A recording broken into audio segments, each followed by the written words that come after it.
gusura mu minsi itayikwishyuza byashoboka. Nani muri weekend n'akazi mba mfite. Twakoze ibyo.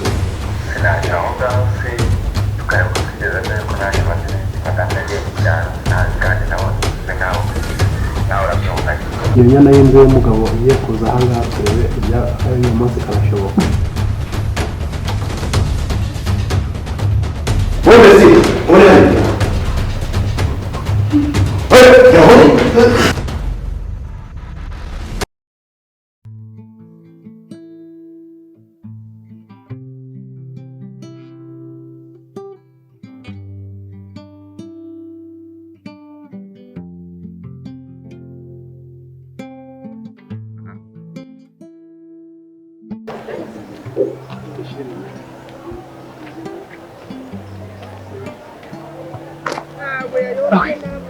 Sheri waretse.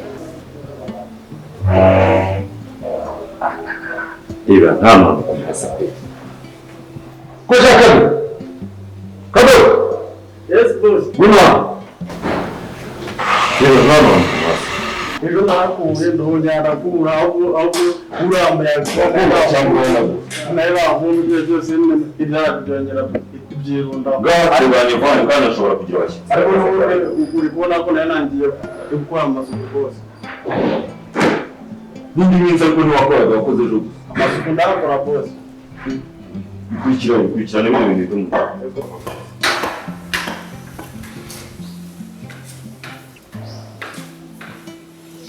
Ukabariza nk'inaha ko mbona ari heza. Kandi ndabona harimo inzu nziza. Iyi karitsiye se wayikunze? Nayikunze pe, nayikunze. Ko niko nasarimo ivumbi ryinshi. Ese hano umuhanda batagiye kuwukora sheri?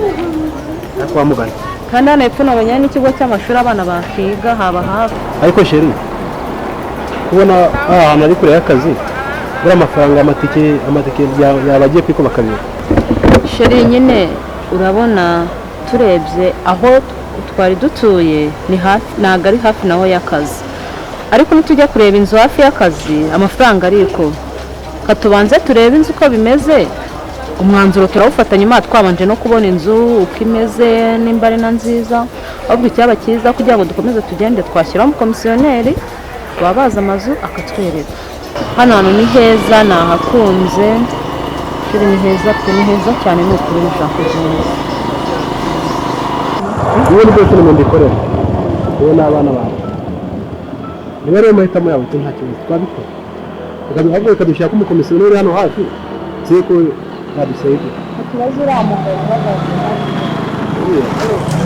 Ni hano. Turebe wenda ko twajyamo ibigo tukaza turangira. Tumubaze twumve nyine. Yego boss. Yego. Neza. Amakuru ni meza.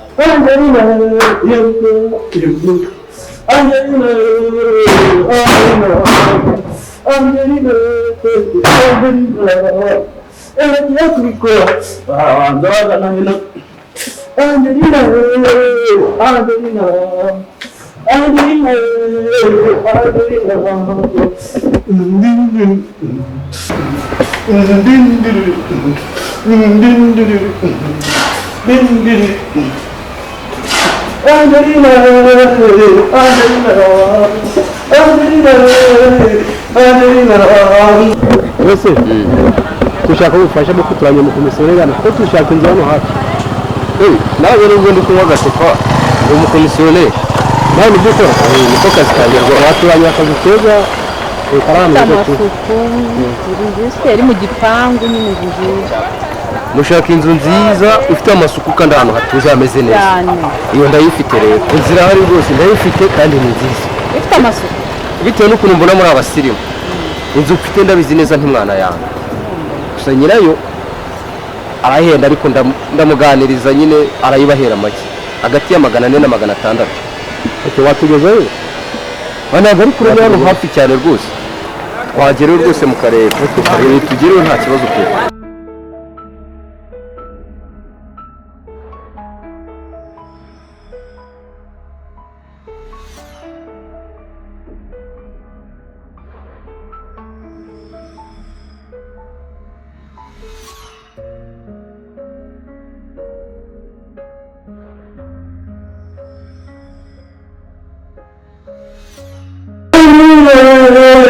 Angelina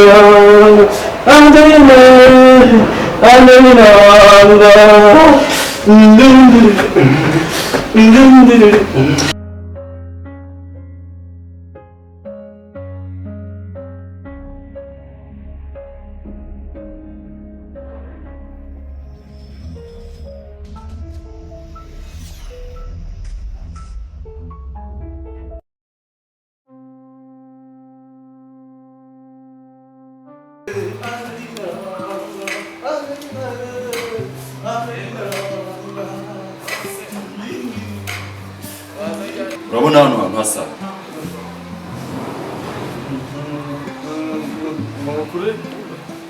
mba nakorotse rwose mba nakorotse ukeye mba nakorotse hano hasi iyi ntebe nayisize hano ejo n'ubu iracyari hano mba kandi itariki irenzeho umunsi mbese dikuru zawe si ingenzi cyane nashyize ku wundi mbaga nakorotse tube mu nzu kwa misa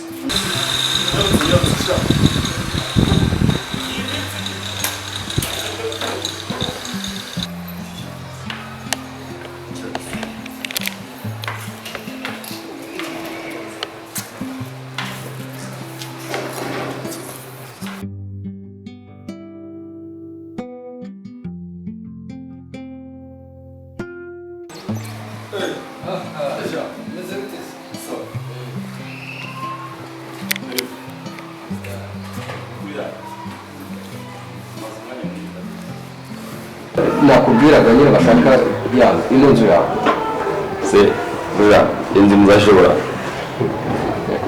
rwose urabona atari abasirimu koko hano zijya kuzanira abantu rwose hari ikimenyetso kimwe mbere yo muranisha karibu mu nzu muze muhere ukuntu umeze ni inzu nziza y'abasirimu nawe niko iyi nzu ni nziza rwose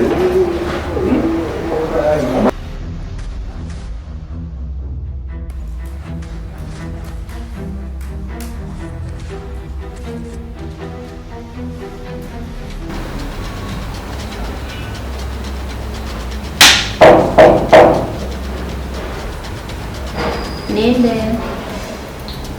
Ni karibu. Ni karibu.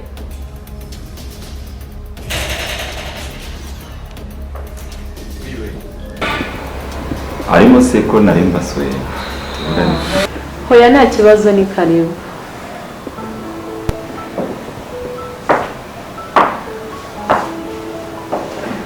urakoze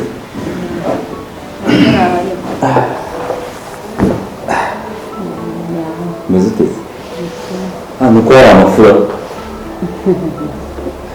arimo se Bose n'abahorera yagiye mu kazi. niba ryakwishyura Aya bana se niba bahari iyo batagiye ku ishuri nanjye mba mugiye mu kazi. abana baba bahari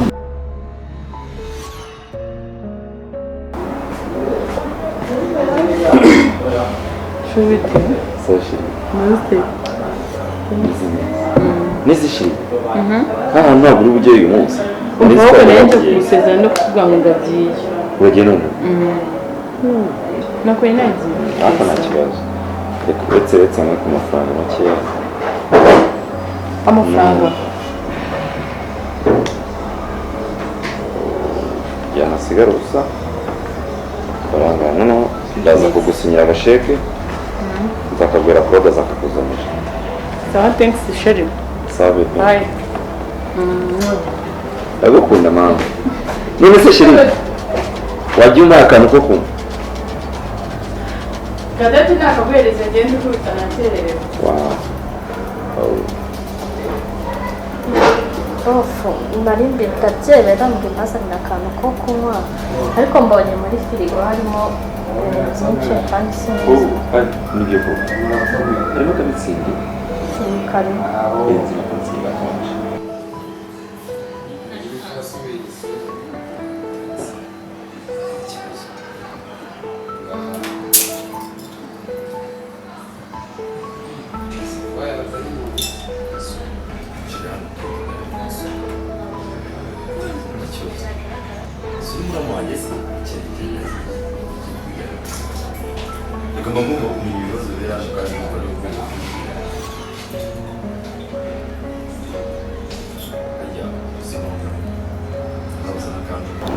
oya oya ese uri kumenya no kubera biterwa n'ese bofu urabona bitaba ari bibi nyine gusa mukuru wanjye nsanzwe yicaye hano cyagiye ko bitabaye kare nyine ni uko atarahara ariko se abimenye urumva ariko nawe ujya ubikora ngaho ariko mukuru wanjye nyine yabibonye ntabwo yabifata neza kuko yabibona si twagiye mu mahugurwa z'amara iminsi itatu se nyine ndabizi ese ubwo yagiye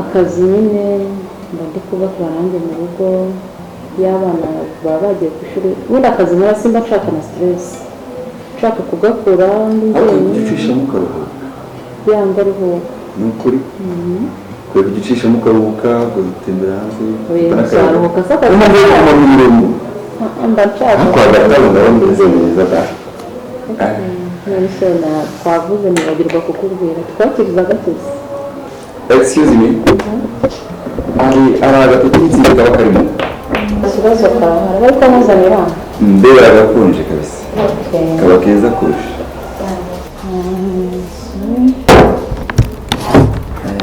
nawe ubundi se umva narengize hano tuvugane kuri gahunda kuko hari utuntu nshaka gukemura hano ubwo rero umva hari gushora amafaranga gutyo ndi gukoresha ntabwo biba sawa ashaka yuko munyishyura nkakoresha ariya ko maze iminsi nkoresha amafaranga menshi kuri ino nzu nawe urabizi bose amafaranga yarasize nta kibazo yari ari mu bintu byinshi ntabwo yibutse kuyavunjisha gusa nakugoye mu gitondo nibwo ndi bujye mu mujyi reka nkuri nta kibazo kuko n'ubundi mfite andi madorari bari bampaye kwa Fisto nari negeranye no kuyavunjisha wayazana nawe nkayajyanira rimwe it's very easy nta kibazo kabisa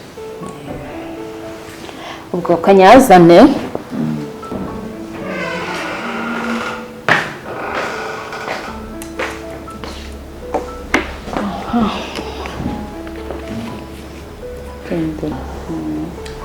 akuse ujya mbonye usa nkaho ukorera hano cyane ujya ugira igihe cya off ku buryo wasohoka ugafata nk'agasabuna ukaruhuka mu mutwe tuzajyane njye mbikunda muri weekend nanjye muri weekend nta kazi mba mfite wawe twabikoze ejo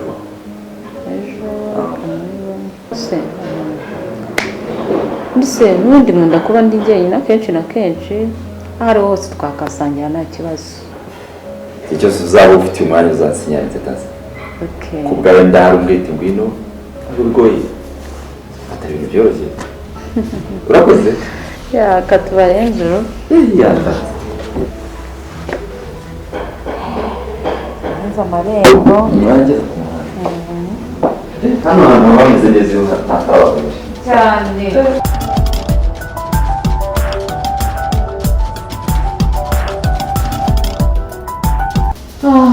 yesu mushiri uko nari ngukunda umva umurebe numva ndaruhutse nanjye nari gukumva iminsi ari ishema ari myinshi mu by'ukuri hari igihe mba ndi ku kazi kumva n'akazi ni agatoka kubera wowe naje guhitamo neza kubera gusa kubera itegeko rihari nyine nakubwira ku mabwiriza tuba dufite rimwe na rimwe hari igihe numva amaraso yahagaze kubera wowe shashiri ni akazi nyine ni akazi ariko ntabwo nakunda tugomba kujya twihanganira nyine umwanya muto tubona gusa tujye kumbuzi rwarumbanje Ukwanya rwinshi. Yo nari byiza. No kabisa. Sho urakoze. uzirandire dewa yesure Byagenda bite? Yarakubangamiye. yamagarikiye amaraso ahubwo bibaye byiza amutwara rwose Yakugendekeye bite? birebire pe Wambwiye. burya yaje gufata amafaranga Yego. ariko hano bindi umugabo ngo aramamagara buri mwanya buri minota mbese shaka ko niwe turyamana Ubwo yagushyeye rero. yashikore Ariko n'ubu bitoroshye ko ari urugamba tugiye kurwana. Ese tumukoreye iki kugira ngo turebe ko ngende mwihaniza? twemuke cyane rwose umugabo rwose ni stress rwose Twimike kubera we. none Namba ahubwo tumupangire. kakabona ariko Umubare uko bigiye kugera. Kikaramuka gicitswe kikaza ahangaha. Tayari. araza kuko yari kwifite mu magambo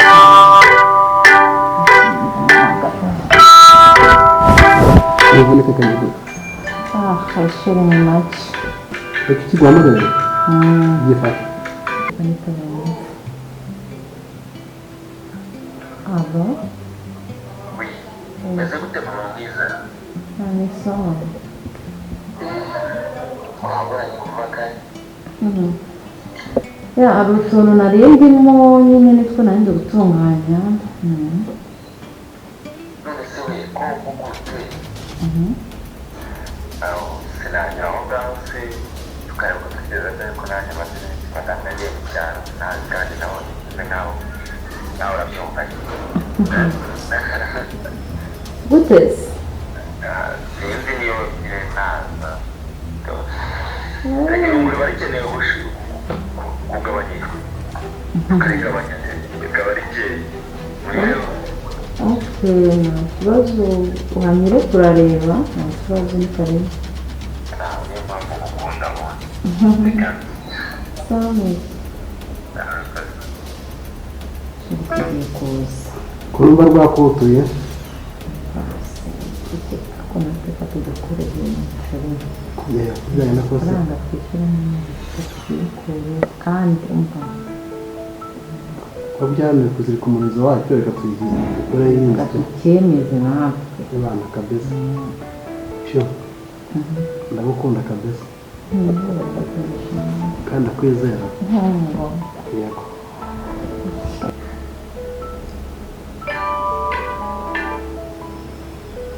aba wahagize karamenya inzira ntabwo wafunze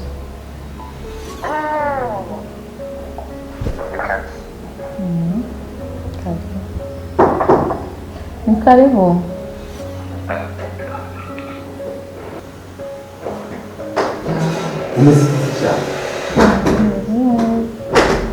Urukingo rukomerera. Kwese no kutuza kucyana. kumvaga nameze neza ndavuga ati kambe niryamye umeze neza Shema, ese mwana. Kinatekerezaga nawe n'ikiri gutekereza. Nukuri ndumva mfite umunaniro udasanzwe nuko nanze kuryama mu rugo isi kuryama wenyine. Kandi ndaryamye. Tunaganira numva umuntu wanjye kunatekereza. Shati nayo nta kizi ishaka ko nzageraho ndakurura nivamo.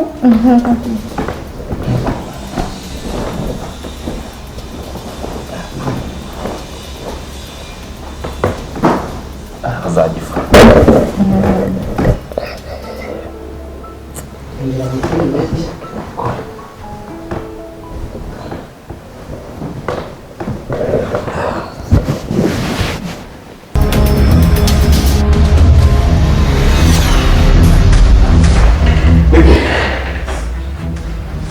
Urugo rwawe twebwe urugushi inyuma wowe ngiye kubereka ko Nta banyagaciro njye nawe. ntabikora igihe hasore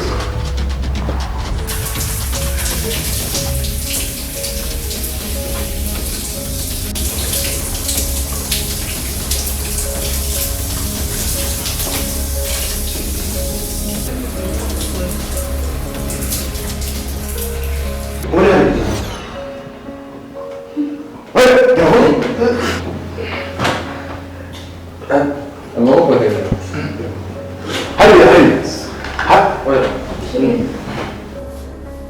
nawe hariya vuba bicara hariya Aya ni ishaka iyindi y'ingabo.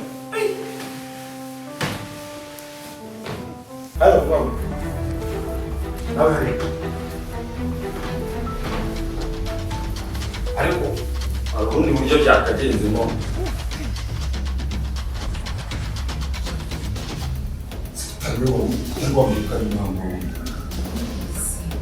wowe ugenda ubuhere byaka no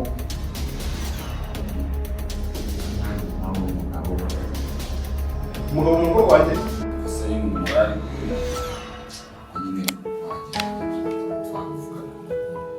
tuvuga n'iki Siko na wa munda. umva rero wakigabo musanze mu rugo rwanjye nta burenganzira bafite bwo kuhari ngiye kwica kibazo tumuha mwe wowe n'abagenzi kundi najyana Ngiye kutwica. Nawe wiyica. Yego. ntawe uzamenya igihe nzabwira nakoze na telefone hano zana telefone hano n'ubuhe kigira nire za telefone hano Telefone yawe. ndako ko kwica bari batarabimenya amafuti yawe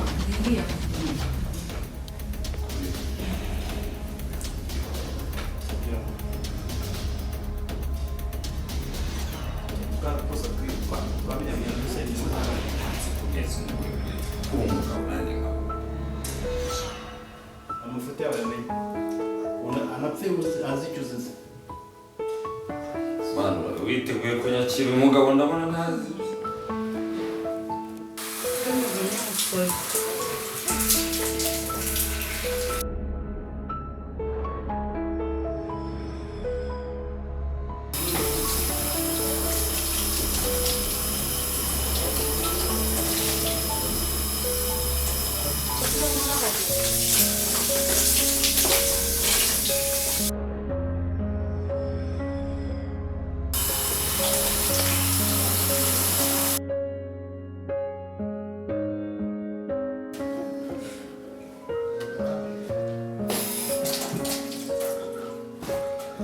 Shafiya, Kanone, ntabwo arasoza gukaraba. Nasoje. ndi kubona bari kuguhamagara Nzanira n'itabi. ko ivuyeho se urabona bari kuguhamagara ariko ni nimero Nzanira n'itabi.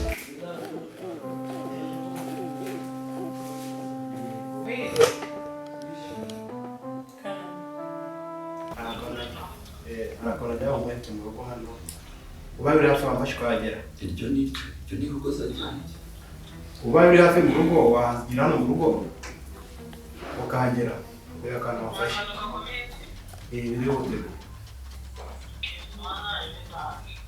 bagerageza birihutirwa wajya wasanga nutindamo wahagera urasanga umuntu amaze kubura ubuzima Aheza.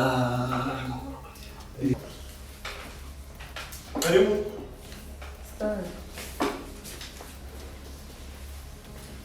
Nibe. kirahari Icara. ndamukari Umugore wanjye ntabwo. kirahari